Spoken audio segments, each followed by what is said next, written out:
The video that you are about to watch is an excerpt of the original. After my long efforts in dealing with YouTube's copyright management system, I had to give up. I haven't given up my projects though.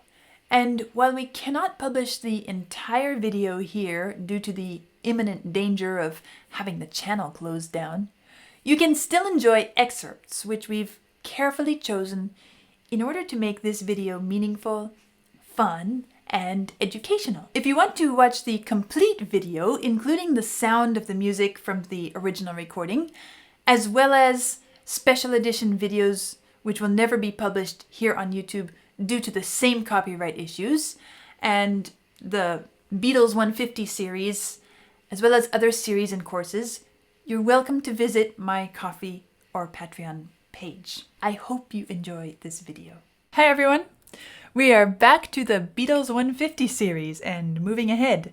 So this one is If I Fell, and Vlad, as usual, has given me some little facts to read ahead of time.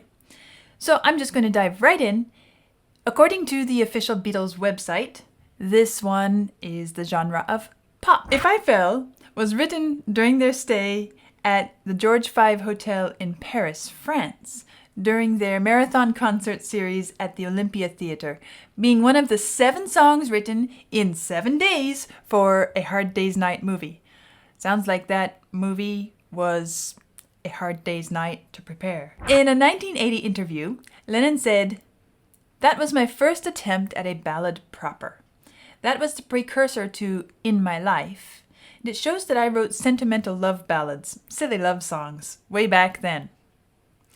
Well, let's see how Lennon's first sentimental ballad, silly love song, actually sounds. See if it's really so silly.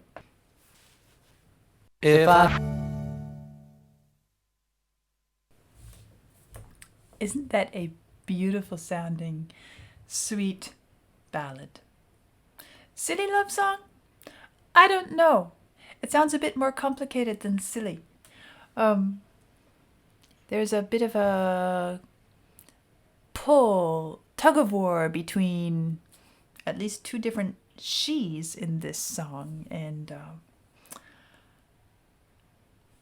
I think that this is another,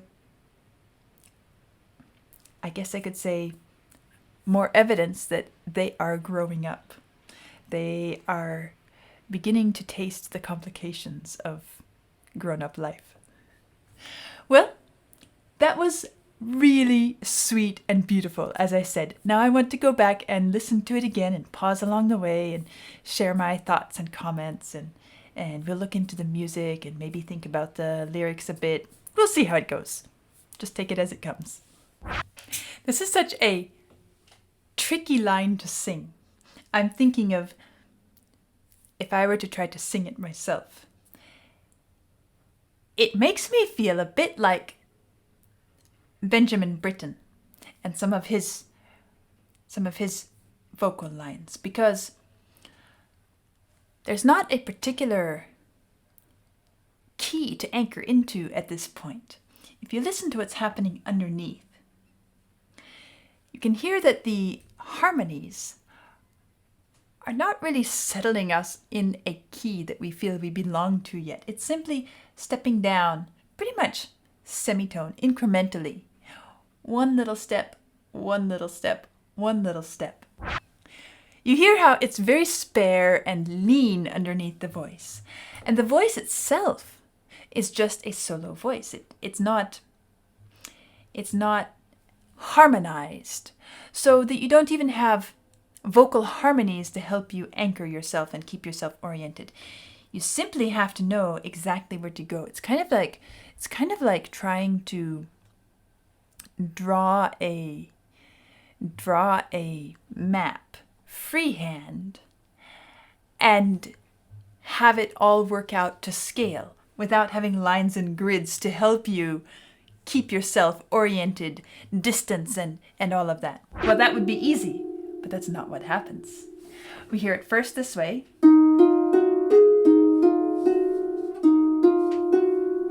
Now we hear a D, an an E natural, and an F sharp. That's tricky. Even my feet on the harp, I'm not singing, I'm just playing. I have to move my feet to make it happen.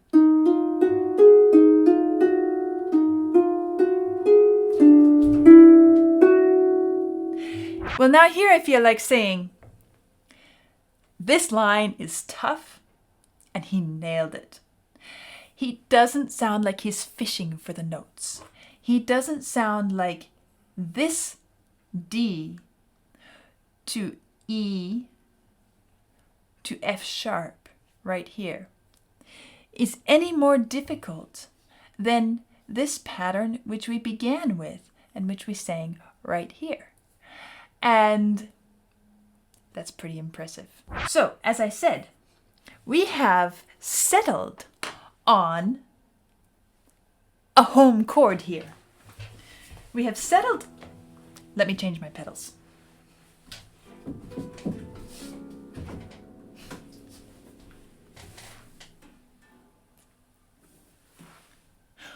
We have settled on D as the home chord. And we're singing, if I give my, that's our minor 2, heart, that's our minor 3, to you, and then we have E minor with a D on top, which makes it even more complex. We can really enjoy this. We can go from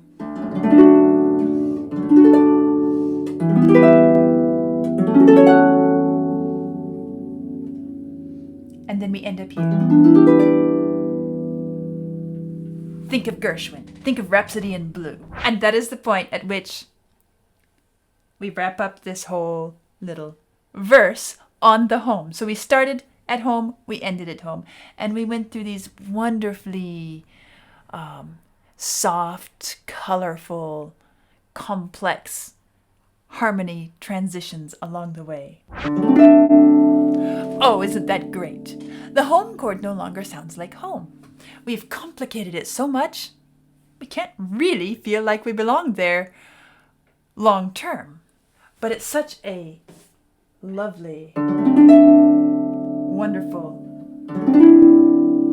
chord. Isn't this interesting how the lyrics are talking about falling in love. If I fell in love with you, and the whole topic is falling in love. And yet, in the melody, we have very few descending lines, falling lines. We have more rising, because I couldn't stand the pain. And so again, it makes it this questioning, this undecided, this not quite ready to fall in love. There's something putting the brakes on, making it complicated, unsure. Is this a good idea? This fellow really wants to fall in love. He likes a girl. He really wants to fall in love with her. Or so he thinks. So much word painting is what I call it, where the music is painting the picture of the words. Here I feel it's not so much painting a story as it is painting a feeling. It is painting a situation that has some reserve in it, has some fear in it, has some complexity to it, has some questions and uncertainty. All of that we find in the music itself. At the same time, it's such a beautiful, piece to listen to, partly because it does have that sweet, sad, complicated, melancholy feeling to it. And yet there's a bit of warmth as well. It's not cold. It's very emotionally warm. His voice gave out. Did you hear that? But in that moment, it actually sounds as if it's an expression of this person, this individual, and the sort of choking feeling that he has going on. This will cry. The word cry happens right on the E minor chord. Again, as I say, that the music is really working well to give us the feeling of what's going on here. A very sweetly melancholy, emotionally complex song. I'm not going to call it a silly little love song, as Lennon said about his own writing, because I really don't find much silliness in it. It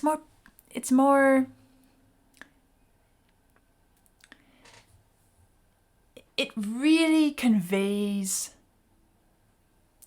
what could easily be a real life situation, but the complexity and the different angles that have to be taken into account, the sadness of it, the hope of it. And one other thing I wanted to say, I feel like getting into the lyrics a bit more. I've been in love before, and I found that love was more than just holding hands. And I remember that one of the songs I've already listened to was titled, was it I Just Want to Hold Your Hand? I Want to Hold Your Hand? Something like that. I Want to Hold Your Hand. I Want to Hold Your Hand. It's as if he has grown up. He's no longer in the puppy love stage. He is no longer just wanting to go hold somebody's hand. He wants more from a relationship. And he wants to know if this person can give him more than just holding hands. But I love this reference to holding hands here simply because it happens in this song, which has all of this that we've been talking about here. And it cross-references back to an earlier song, I Want to Hold Your Hand, which was much more innocent and carefree than what we have here. And so it really does feel like this is a coming of age, a facing the real problems of grown-up life and the complications and difficulties that we have to wade through. Well, I feel like I am making some steps along this journey, and I have made some progress in seeing the Beatles' development. Because remember, one of my main goals with this was to trace their development and understand how they came to something like Strawberry Fields Forever or She's Leaving Home, when they began with something like Twist and Shout. And the two are such worlds apart. And at this point, especially now with If I Fell, I am beginning to see their progress towards that more refined, sophisticated, complex type of music. And their skills are developing harmonically, vocally, stylistically. It's all beginning to shape its way towards something like Strawberry Fields Forever, which I did listen to. And if you want to see that reaction and that in depth, you can find the links here. But I'll see you next time.